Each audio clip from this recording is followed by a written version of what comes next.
Hello everyone, welcome back to my YouTube channel. तो आज मैं आप लोगों को बताऊंगी class 12th half yearly exam के लिए फिजिक्स के इंपॉर्टेंट क्वेश्चन। ठीक है, तो ये क्वेश्चन बहुत ज़्यादा इंपॉर्टेंट है। अगर आप इतना कर लेते हो तो आपके हाफ ईयरली एग्जाम में एक भी क्वेश्चन छूटेगा नहीं। ठीक है, आप अगर इन क्वेश्चन को कर लोगे तो जितने भी मैं क्वेश्चन बताती जाऊँ आप सिर्फ उन क्वेश्चन को करते जाना।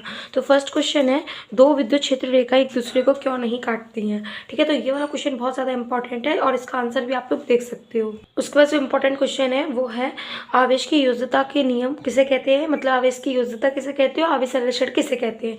ये दोनों ही क्वेश्चन बहुत ज़्यादा इंपॉर्टेंट है और विद्युत संबंधी कूलम का नियम। ठीक है, तो ये जितने भी मैं आपको क्वेश्चन बताते जा रही हूँ इन क्वेश्चन को बस आप करते जाना। और उसके बाद जो इंपॉर्टेंट क्वेश्चन है वो है, विद्युत फ्लक्स किसे कहते हैं। ठीक है, उसके बाद जो इंपॉर्टेंट क्वेश्चन है वो है, कूलम आवेश को परिभाषित कीजिए, विद्युत विद्युत किसे कहते हैं। ठीक है, इसको किससे डिनोट करते हैं। और उसके बाद जो विद्युत प्रेरण है ये वाला क्वेश्चन भी कर लेना। ठीक है, चुंबकीय क्षेत्र रेखा, विद्युत क्षेत्र रेखा क्या क्या होती है, तो इनको एक बार इनकी परिभाषा देख लेना।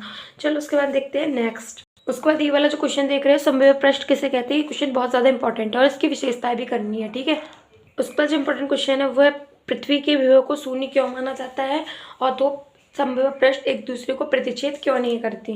उसके बाद जो इंपॉर्टेंट क्वेश्चन है वो है, मोटर गाड़ी को स्टार्ट करने पर उसकी हेडलाइट कुछ मंद क्यों हो जाती है। ये क्वेश्चन बहुत ज़्यादा इंपॉर्टेंट है। ठीक है, और उसके बाद 1 वर्ड में ये क्वेश्चन इंपॉर्टेंट है, किलोवाट घंटा और जूल में संबंध लिखिए। किलोवाट घंटा और जूल में संबंध। ठीक है, और व्हीटस्टोन सेतु कब संतुलित कहलाता है और प्रतिरोध ताप गुणांक किसे कहते हैं, इसका मात्रक लिखिए। उसके बाद नेक्स्ट इंपॉर्टेंट क्वेश्चन है, गतिशीलता से क्या तात्पर्य, इसका मात्रक लिखिए।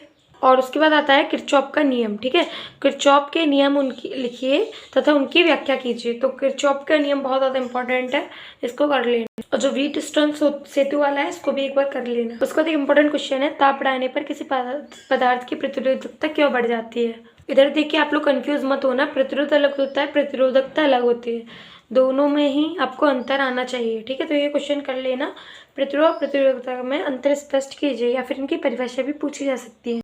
उसके बाद इंपॉर्टेंट क्वेश्चन है, सेल का आंतरिक प्रतिरोध किसे कहते हैं, किन किन कारकों पर निर्भर करता है और सेल के विद्युत वाहक बल व विभवांतर में अंतर स्पष्ट कीजिए। इट्स वेरी इंपॉर्टेंट क्वेश्चन, विद्युत वाहक बल और विभवांतर में अंतर, ये आप लोग आंसर भी देख सकते हो इधर। ठीक है, उसके बाद आते हैं कुछ छोटे छोटे क्वेश्चन। ये क्वेश्चन इंपॉर्टेंट है, जैसे एम्पेयर का परपत्तीय नियम, लॉरेंज बल के आधार पर चुंबकीय क्षेत्र को मात्रक की परिभाषा लिखिए और लॉरेंज बल पूरा आना चाहिए। चुंबकीय क्षेत्र रेखाओं को 2 गुण लिखिए, अमीटर और वोल्ट मीटर में अंतर लिखिए। ठीक है, तो ये क्वेश्चन। उसके बाद कुछ इंपॉर्टेंट क्वेश्चन, बहुत ज़्यादा इंपॉर्टेंट है ये, धारा मापे की सुग्राह्यता से आप क्या समझते हैं, इसके लिए व्यंजक लिखिए तथा इसकी सुग्राह्यता कैसे बढ़ाई जा सकती है। ठीक है, तो और शंट किसे कहते हैं, शंट के मान हेतु आवश्यक व्यंजक स्थापित कीजिए। ये वाला क्वेश्चन देखो, ये पार्ट 1 है, बहुत ज़्यादा वीडियो बड़ी हो जाएगी तो पार्ट 2 में मैं लेकर आऊँगी इससे आगे के क्वेश्चन। ठीक है, पार्ट 2 में इसको कवर कर लेंगे।